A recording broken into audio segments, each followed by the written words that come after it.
하루간 경제 뉴스를 종합하는 시간 경제운입니다.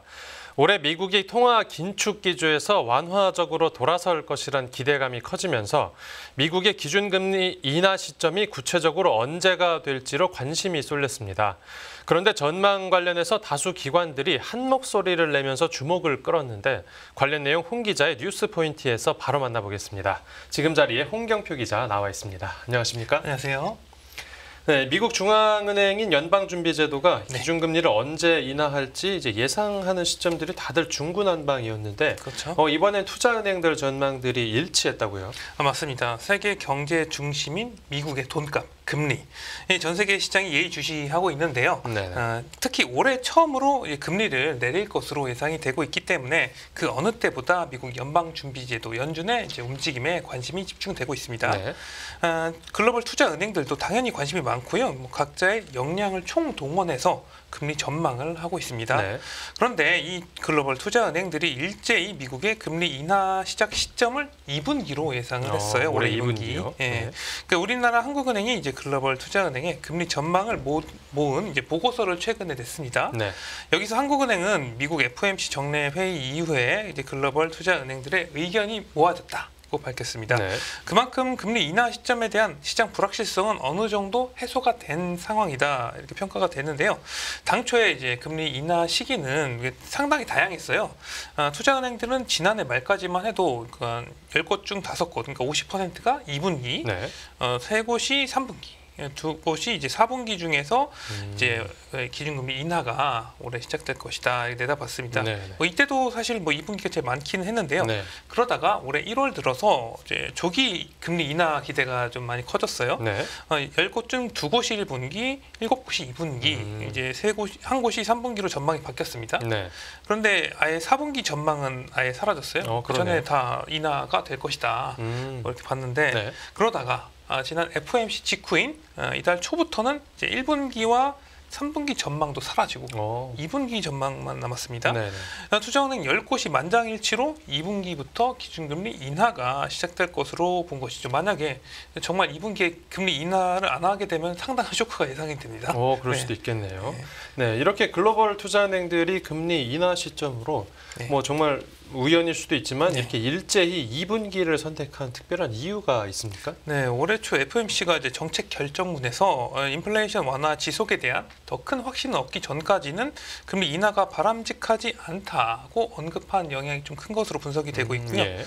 미국 제롬 파월 이제 미 연준 의장도 FOMC 직후에 기자회견에서 3월 회의 때까지 이제 3월을 금리 인하 시점으로 선택할 정도의 확신에 도달할 것 같지는 않다. 이렇게 이야기를 했습니다.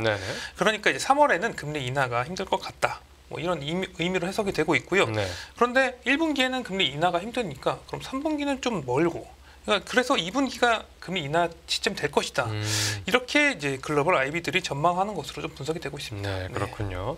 그리고 미국 의회 예산국도 연준 금리 인하에 대한 전망을 내놨다는데 이게 언제로 봤습니까? 공교롭게도 미국 의회 예산국도 미국 연준의 이제 금리 인하 시기를 올해 2분기로 봤어요. 똑같이 2분기요? 네, 맞습니다. 10년물 미 국채 수익률이 이제 올해 상승한 뒤에 또 이제 2026년까지 이제 하락할 것으로 예상을 하긴 했고요. 미국 경제 성장률은 2025년에 반등한 뒤에 다시 그 이후에 이제 완만해질 것으로 봤습니다. 인플레이션 같은 경우는 올해 눈에 띄게 둔화할 것으로 전망이 되고 있고요. 미국 의회 예산국은 이제 인플레이션이 올해 더욱 둔화가 돼서 연준 장기 목표인 2%에 부합할 것이며 2025년에는 상승 후에 약간 하락할 것이다 이렇게 전망을 하기도 했습니다. 글로벌 투자은행들도 그렇고 미국 의회 예산국도 그렇고 모두 2분기를 이제 미국 연준이 금리 인하하는 시기로 보고 있는데 실제로 들어맞을지는 지켜봐야 되겠고요. 그러면 이제 정작 연준이 통화 정책에 대해서 어떤 생각을 가지고 있는지도 궁금한데 연준에서는 어떤 분위기입니까? 시장에서는 이제 연준 구성원들의 발언에서 이제 금리에 대한 힌트를 조금이라도 좀 얻으려고 좀 노력을 하고 있고요. 제롬 파월 미국 연준 의장이 3월 금리 인하 가능성이 낮다고 이제 조기 인하 가능성을 예측한 뒤에 연준 구성원들이 연이어 이제 동조하는 발언을 쏟아내고 있어요. 예. 이 같은 발언을 한 번씩 좀 뒤집어 보는 것도 좀 의미가 있을 것 같습니다. 네네. 토마스 버킨 리치먼드 연은 총재는 최근 연설에서 우리가 원하는 곳에 도달하기 위해서는 인내심을 가져야 한다는 의견을 매우 지지한다고 밝히기도 했습니다. 그는 이제 현 시점에서 정책 변화와 이제 실익을 따져보면 여전히 인플레이션에 집중하는 게 유리하다 생각한다고 덧붙였습니다. 네. 그리고 이제 박힌 총재는 지난달 3일 공개 연설에서도 연착륙 가능성은 점점 커지고 있지만 반드시 그렇게 된다는 건 아니다. 그래서 약간 신중론자로 불리고 있는데요. 네, 아주 불안감이 남았다 이거죠. 네, 그렇죠. 네. 지금은 이제 금리를 내리는 뭐 어떤 시장이 뭐 이런 이슈보다는 물가를 잡는 게 더 중요하다 이렇게 의미로 해석이 되고 있고요. 네. 또 지난해 9월 연준 이사회 합류 이후에 첫 공개 발언에 나선 아드리아나 푸글러 연준 이사도 비슷한 목소리를 냈습니다. 네네. 푸글러 연준 이사도 최근 연설에서 이제 물가 상승률이 목표치인 2%에 안정적으로 돌아가던 확신이 들 때까지 이제 물가와 고용 두 개의 목표 중 물가에 집중하는데 편에 설 것이다 이렇게 말했습니다. 예. 그러니까 물가를 잡기 전까지 뭐 이자를 내리는 건 좀 시기상조다 뭐 이렇게 좀 해석이 되고 있고요. 네. 앞서 로레타 이제 메스터 클리블랜드 연은 총재도 연설에서 이제 미국 경제가 예상대로 진전을 이룬다면은 연준이 올해 중에 금리 인하에 자신감을 가질 수도 있겠지만 그렇다고 서두를 필요는 없다고 말해서 파월 의장 의견에 힘을 실어준 바가 있습니다. 네. 그리고 마지막으로 이제 닐 카사라기 미니애폴리스 연은 총재도 인플레이션이 크게 개선된 것은 뭐 축하할 일인데 더 많은 진전이 필요하다고 말해서 일제 뭐 조기 금리 인하는 좀 시기상조다 이런 의견으로 볼 수 있겠습니다. 네. 연준 측에서는 좀 신중한 입장이네요. 맞습니다. 이제 원론적인 입장을 보였다고도 볼 수 있는데, 그렇죠. 이제 만약 미국에서 실제 전망대로 이제 2분기에 네. 금리 인하에 나서게 된다라고 하면, 네네. 이제 우리 한국은행 기준금리가 어떻게 될지도 궁금한데, 네. 이 한국은행 기준금리는 이제 언제쯤 인하될 것으로 전문가들이 보고 있습니까? 네, 일단 이제 한국은행은 이번 보고서에서 미국 금리 인하 시점을 2분기라고 이제 글로벌 IB들이 일제히 평가한 것에 대해서 매파적인 FOMC 결과와 이제 견조한 고용 지표를 반영해서 기관들이 이제 금리 인하 예상 시점을 연기한 것이다 이렇게 설명을 하기도 했습니다. 네. 그러니까 하느니 이제 FOMC를 분석한 거니까 이제 좀 주목할 만하고요.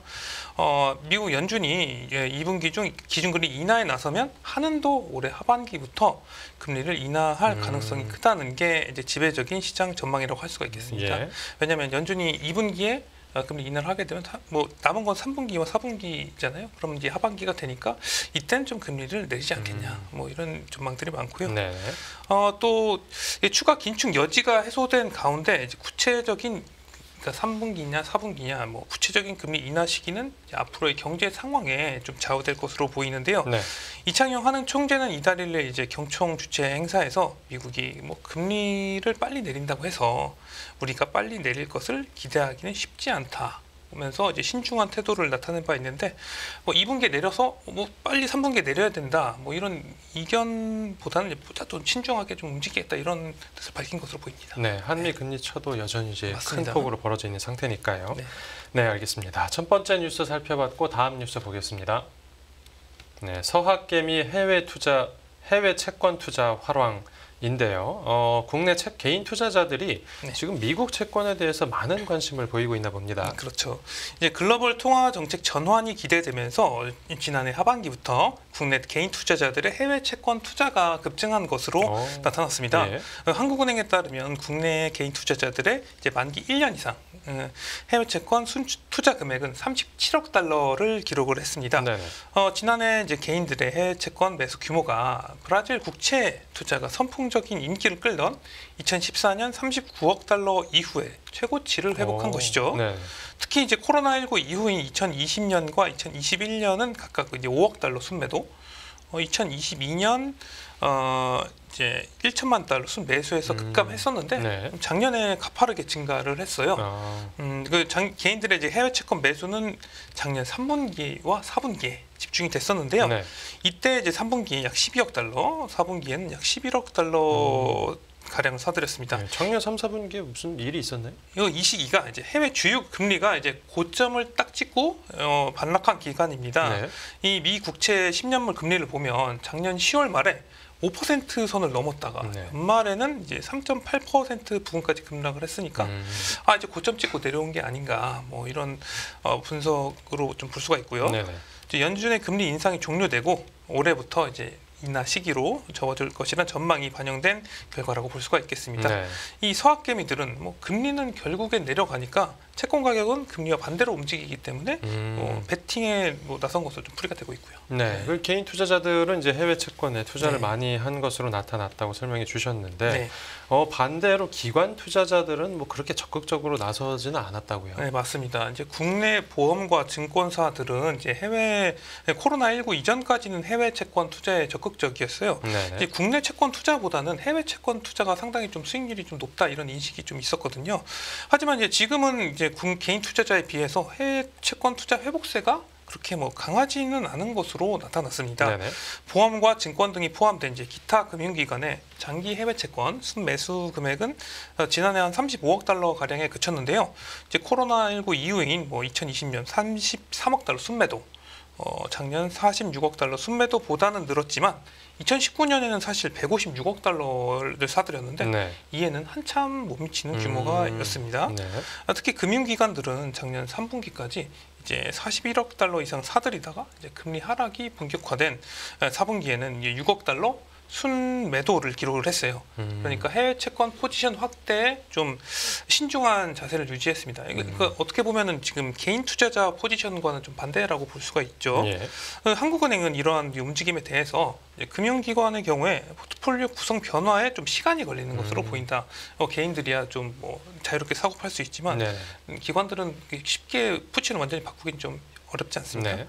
그래서 이제 2022년에 순매도 등과 비교하면 이제 좀 늘어나고 있기는 한 추세다. 이렇게 좀 풀이를 하기도 했습니다. 알겠습니다. 네, 오늘 뉴스 포인트는 여기서 정리하죠. 잘 들었습니다. 감사합니다.